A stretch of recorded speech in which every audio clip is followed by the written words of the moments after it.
ឈ្មោះថាសព្វនាមណាកញ្ញាសុកពិសីកញ្ញាសុកពិសីគឺជានាមដល់ទៅពេលបងប្អូនចង់បញ្ជាក់សព្វនាមទៅលើឈ្មោះហ្នឹងគឺបងប្អូនប្រើពាក្យ she នាងហ្នឹងគឺតំណាងឲ្យសុកពិសីនាងហ្នឹងក៏ឲ្យឈ្មោះថាសព្វនាមក្នុងភាសាខ្មែរហើយភាសាអង់គ្លេសគឺ subject pronoun ដូចគ្នាណាបាទ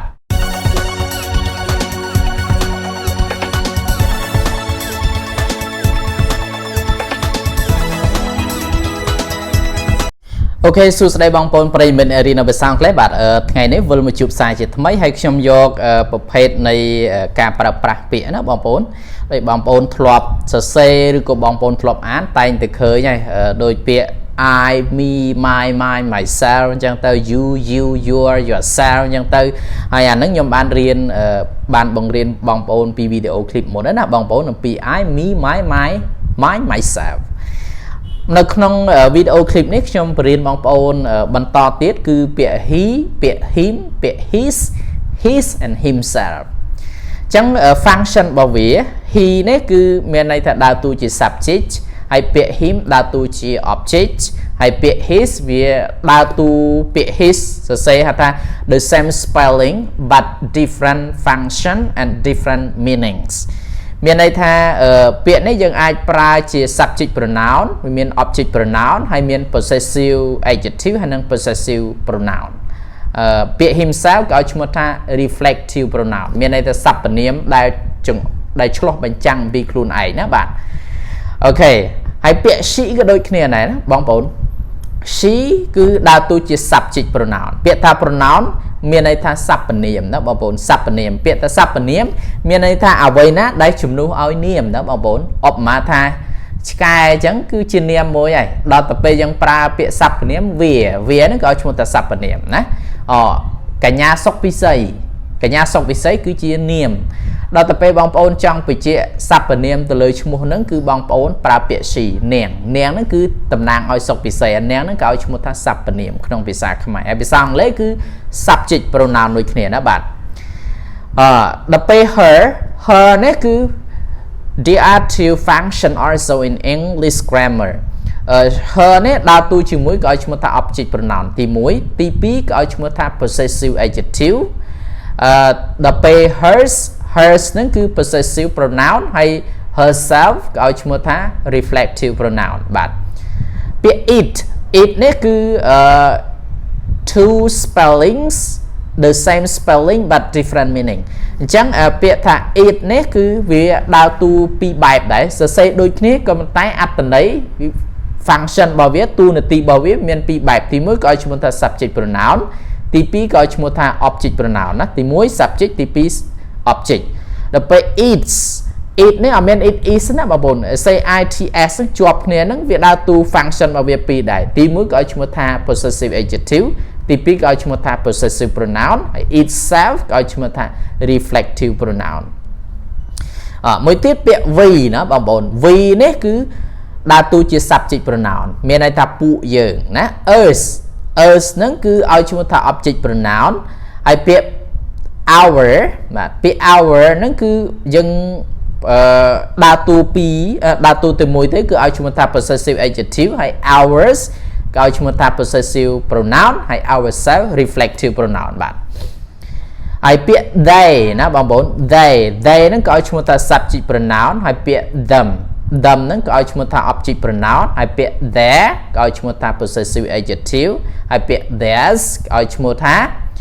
possessive pronoun ហើយពាក្យ themselves ក៏ឲ្យឈ្មោះថា reflective pronoun អញ្ចឹងបងប្អូនចង់ដឹងអំពីការប្រើប្រាស់ពាក្យនីមួយៗហ្នឹងវាមានលក្ខណៈយ៉ាងម៉េចបងប្អូនមករៀនតែម្ដងហើយយល់អំពីអត្ថន័យទាំងអស់នឹងបានហើយបាទអញ្ចឹងខ្ញុំបរៀនបងប្អូនមកដល់របៀបក្នុងការប្រើប្រាស់ពាក្យ he ណាបងប្អូន he នេះគឺដើរតួជា subject ណាបងប្អូន he ដើរតួជា subject ហើយពាក្យ she ក៏ដើរតួជា subject ដែរអញ្ចឹង he ដើរតួជា subject យ៉ាងម៉េចឧទាហរណ៍ he is very kind គាត់ហ្នឹងគឺចិត្តល្អណាគាត់ហ្នឹងចិត្តល្អមែនតើហ្មង he ហ្នឹងក៏ដាក់គេឲ្យឈ្មោះថា function របស់វា subject pronoun មួយទៀត him ហ្នឹងក៏ឲ្យឈ្មោះថា object pronoun ណាបងប្អូនបាទឧទាហរណ៍ថាម៉េច some people don't like him ប្រែថាម៉េច មនុស្សម៉ៃចំនួនណាមនុស្សម៉ៃចំនួនហ្នឹងគឺអត់ចូលចិត្តគាត់ទេអូខេអញ្ចឹងមនុស្សម៉ៃចំនួនអត់ចូលចិត្តគាត់ទេ him នេះក៏ឲ្យឈ្មោះថា object pronoun ហើយពាក្យ he នេះក៏ឲ្យឈ្មោះថា subject pronoun បាទអញ្ចឹងមនុស្សមួយចំនួនអត់ចូលចិត្តគាត់ទេតាមពិតទៅមនុស្សយើងបងប្អូនខ្ញុំចូលអានឹងបែកខ្លឹមសារពីមេរៀនបន្តិចចុះមនុស្សយើងម្នាក់អត់មាននរណាចូលចិត្ត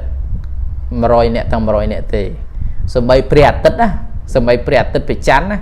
ព្រះអាទិត្យមានអ្នកចូលចិត្តនិងមិនមានអ្នកចូលចិត្តហើយប្រច័នក៏ដូចគ្នាមានអ្នកចូលចិត្តនិងមិនមានអ្នកចូលចិត្តអញ្ចឹងមនុស្សយើងម្នាក់អត់អាចទៅផ្គប់ចិត្តឲ្យមនុស្សមក100នាក់ឬក៏1000នាក់មកប្រទេសហ្នឹងចូលចិត្តយើងទាំងអស់បានទេសំខាន់យើងធ្វើអីដែលយើងគិតថាហ្នឹងត្រូវសម្រាប់យើងគឺអូខេហើយត្រូវសម្រាប់យើងមិនមែនអបមកថាយើងមនុស្សអាត្មានិយមឲ្យធ្វើតាមអាត្មានិយមរបស់ខ្លួនឯងហើយឲ្យគេចូលចិត្តណាមានន័យថាដើរនៅក្នុងភាពត្រឹមត្រូវ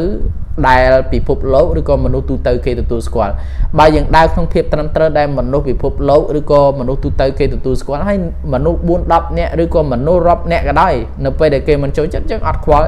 យើង just do whatever we want that is right អូខេអានេះតើបងប្អូន him នេះក៏ឲ្យឈ្មោះថា object pronoun មួយទៀត his ហ្នឹងក៏ឲ្យឈ្មោះថា possessive adjective ណាបងប្អូនបាទ his parents got divorced his parents got divorced មានន័យថាម៉េចឪពុកម្ដាយណាឪពុកម្ដាយរបស់គាត់ហ្នឹងគឺគាត់ divorce បានចែកផ្លូវគ្នាឬក៏បានលែងលះគ្នាហើយបាទអូខេបាទមួយទៀត John is his ណា John is his កន្លែងនេះគឺអត់មែនជា possessive adjective ទេ his កន្លែងនេះក៏ឲ្យឈ្មោះថា possessive pronoun មានន័យថាម៉េច John is his John នេះគឺជាកូនរបស់គាត់ឃើញទេ John is his John នេះគឺជាកូនរបស់គាត់យើងអាចថា John គឺជាម្ដាយគឺជាឪពុកឬក៏ជាអីរបស់គាត់ក៏បានដែរព្រោះ his នេះក៏ឲ្យឈ្មោះថា possessive pronoun កាលណាដាក់ possessive pronoun អត់ត្រូវការនាមនៅពីមុខវាតទៀតទេបាទមួយទៀត the boy himself the boy ណា the boy saw himself as an adult the boy saw himself as an adult ក្មេងប្រុសហ្នឹងឃើញខ្លួនឯងឃើញ reflective pronoun ណាបងប្អូនមានន័យថាសព្វនាមដែលចង្អុលឬក៏ដែលឆ្លោះបញ្ចាំងពីខ្លួនឯងមានន័យថាម៉េច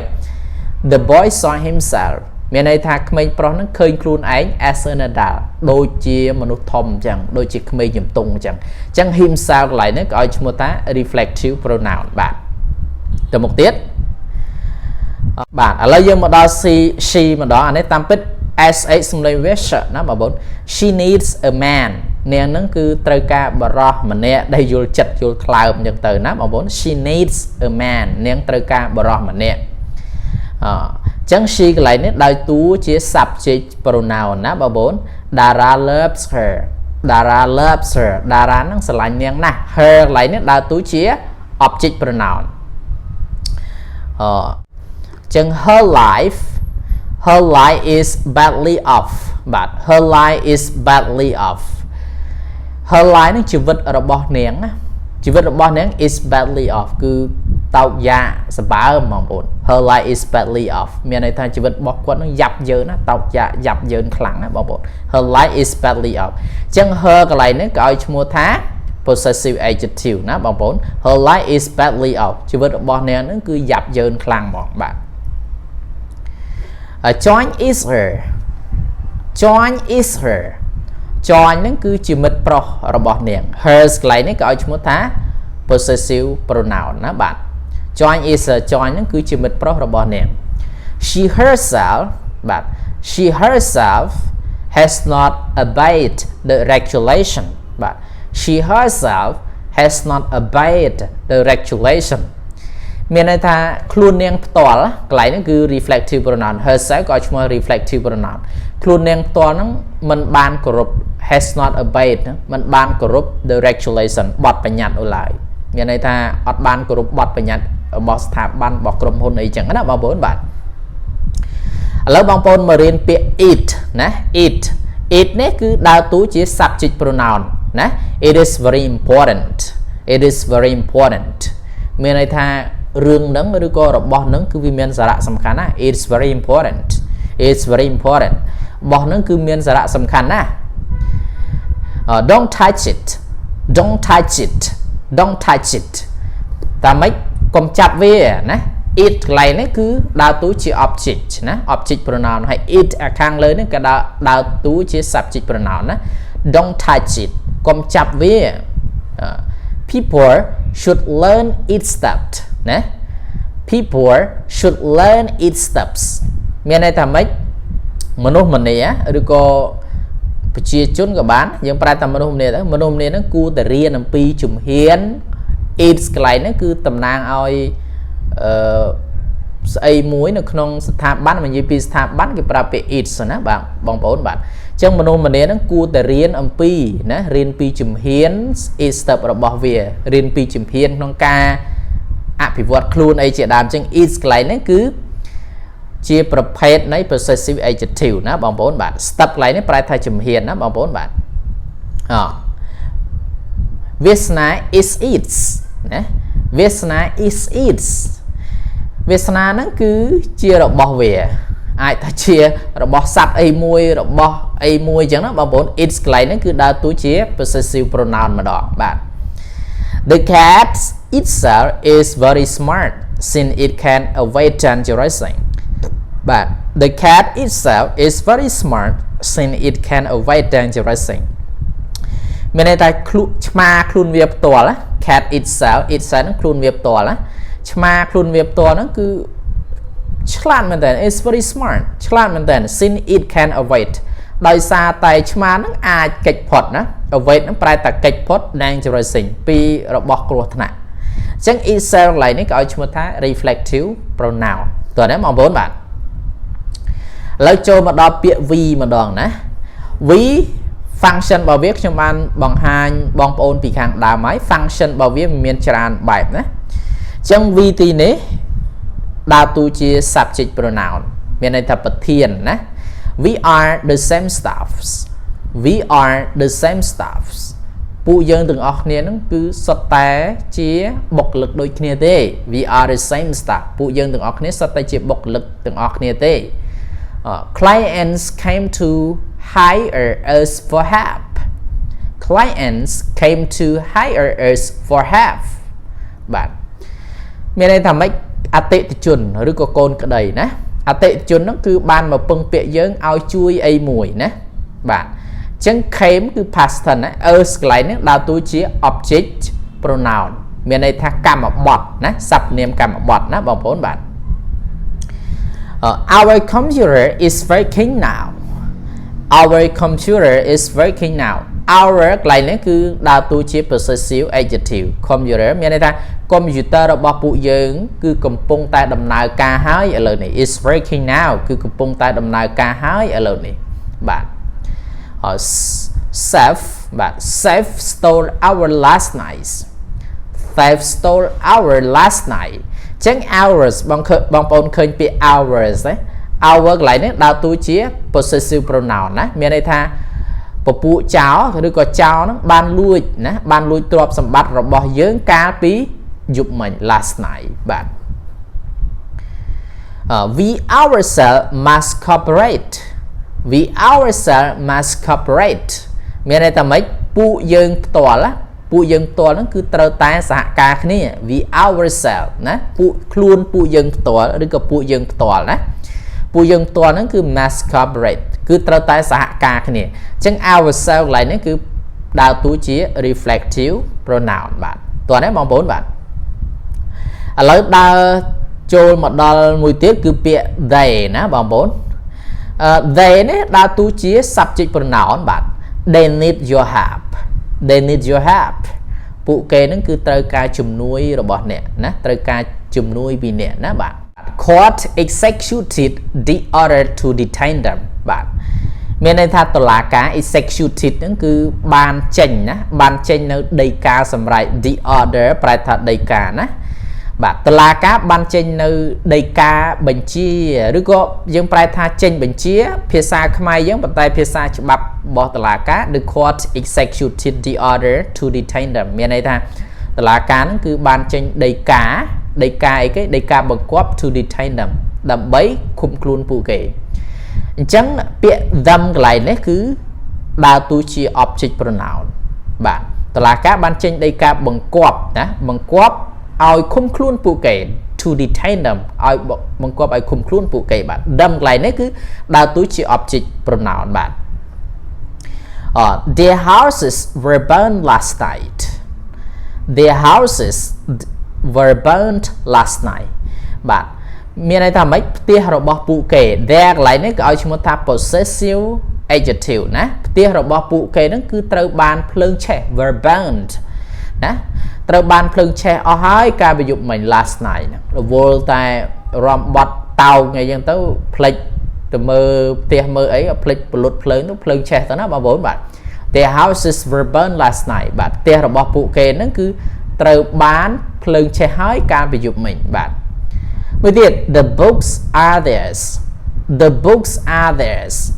Suppose nó cứ chia đọc bọc phụ kể trong mong bọn khởi nhé biệt there lại nó cứ đa tu chia possessive adjective hay there lại nó cứ đa tu chia possessive pronoun bạn Kana bong pon đã possessive pronoun ở trong bài đạn niệm ấy nè và kana bong pon đã possessive adjective từ can niệm viết nơi phim 1 rồi ném mong bốn bạn they themselves are detained over charge of land fraud bạn they themselves nè bằng bốn khởi nhé they themselves are detained over charge of land fraud miền này thà khuôn phụ kê tỏa lá khuôn bọc phụ chun trời chào chun chuột chào nó bằng bốn bạn khuôn phụ kê rồi có khuôn rồi bọc phụ kê tỏa nó cứ trời bàn khum khuôn are detained trời bàn khum khuôn over prai tha chào bị bọt ấy mùi nè overcharge phải thay chào bị bọt nèត្រូវបានគុំខ្លួនដោយចោតពីបទ land fraud មានន័យថាម៉េចបងប្អូន land fraud ហ្នឹងគឺមានន័យថាបើភាសាច្បាប់មានន័យថាបោកប្រាស់បងប្អូនបោកប្រាស់ពីបទបោកបន្លំយកដីគេណាបងប្អូនបាទអញ្ចឹងបងប្អូនមកមើលពាក្យ themselves ហ្នឹងគឺមានន័យថាthậtនៅក្នុង reflective pronoun បាទអូខេអញ្ចឹងវីដេអូនេះមានប្រមាណប៉ុណ្ណេះហើយសង្ឃឹមថាបងប្អូនបានយល់ហើយបានយល់ច្បាស់អំពីរបៀបក្នុងការប្រើប្រាស់ពាក្យទាំងអស់នេះបាទអូខេបាទបាយបាយជួបគ្នានៅវីដេអូក្រោយទៀតបាទ